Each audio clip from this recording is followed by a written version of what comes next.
Hello नमस्कार, मैं प्रवेश शर्मा। आज हमारा टॉपिक है assignment method and problem solving method. सबसे पहले हम असाइनमेंट मेथड के विषय में समझाएंगे आपके लिए। असाइनमेंट मेथड में दो शब्द समाहित है, असाइनमेंट तथा मेथड। असाइनमेंट का अर्थ है दत्त कार्य तथा मेथड का अर्थ है विधि। मेथड शब्द के विषय में प्रोफेसर एन वैद ने अपने शब्द व्यक्त किए हैं।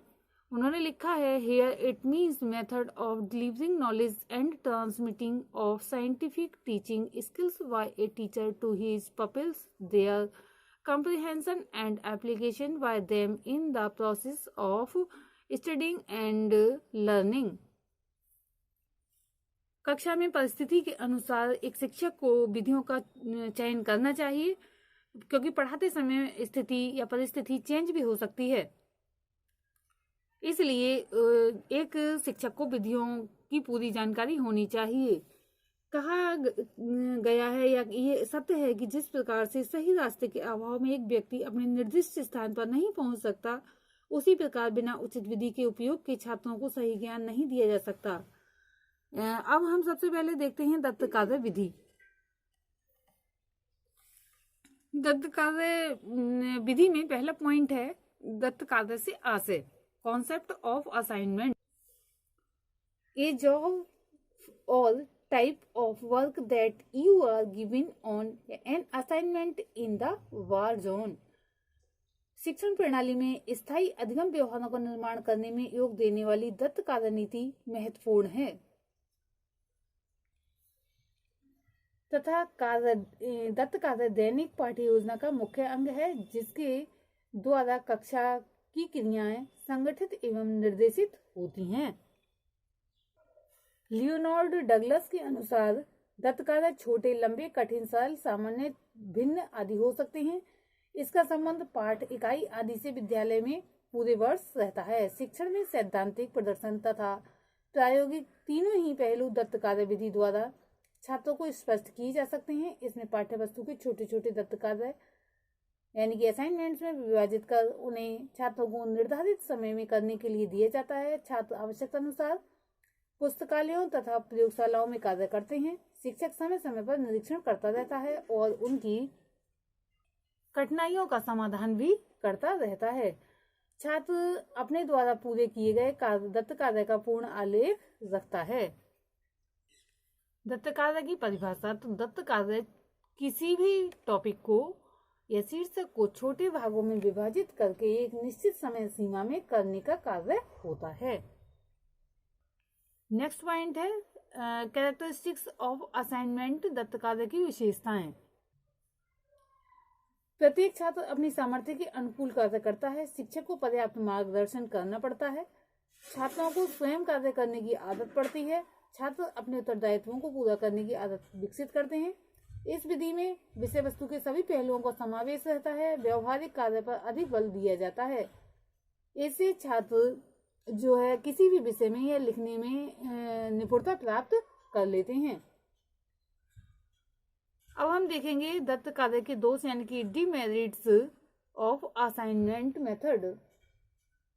शिक्षक पर छात्रों के कार्य निर्देशन का उत्तरदायित्व बढ़ जाता है, समय अधिक लगता है। अच्छी प्रयोगशाला एवं अच्छी पुस्तकालय के अभाव में ये विधि उपयोगी नहीं है। सजेशंस फॉर, अब देखेंगे दत्त कार्य के लिए सुझाव यानी कि सजेशंस फॉर असाइनमेंट। दत्त कार्य देते समय कुछ बातें ध्यान रखनी चाहिए, जो इस प्रकार से हैं। प्रत्येक दिन दत्त कार्य ना दिया जाए, क्योंकि इससे जो है छात्रों की रुचि कम हो जाती है। दत्त कार्य का संबंध पाठ से अवश्य होना चाहिए। छात्रों की योग्यता एवं आयु के अनुसार दत्त कार्य दिया जाना चाहिए। उचित मार्गदर्शन देने की व्यवस्था होनी चाहिए। दत्त कार्य स्पष्ट एवं स्वदेश्य होना चाहिए। दत्त कार्य सार्थक होना चाहिए छात्र कार्य करने के लिए, जिससे कि प्रेरित हो सकें। अब हमारा नेक्स्ट पॉइंट है समस्या समाधान विधि। तो सबसे पहले देखेंगे concept of problem solving method. समस्या समाधान विधि का जन्म प्रयोजनवाद के फलस्वरूप हुआ। इसमें छात्र अपने पाठ से संबंधित समस्याएं छात्रों के समक्ष, कहने का तात्पर्य छात्र अध्यापक या अध्यापक समस्याएं जो हैं छात्रों के सम्मुख प्रस्तुत करता है और छात्र अपनी रुचि एवं क्षमता के अनुसार उनके समाधान में लग जाता है और समाधान करता है। ये समस्या समाधान विधि होती है। इस संबंध में परिभाषित करते हुए जो है हेमंड कार्सी ने अपने शब्दों में लिखा है, problem solving in teaching refers to the task of making decisions or doing things that learner wants to make or to do, the nature of which he is able to understand but for which at the time he has no solution। इस विधि में समस्या छात्रों के समक्ष स्पष्ट शब्दों में रखी जानी चाहिए तथा उनके अधिगम अनुभवों पर आधारित होनी चाहिए। शिक्षक की सहायता से छात्र समस्याओं का संश्लेषण तथा विश्लेषण करते हैं और समाधान तक पहुंचने का प्रयत्न करते हैं।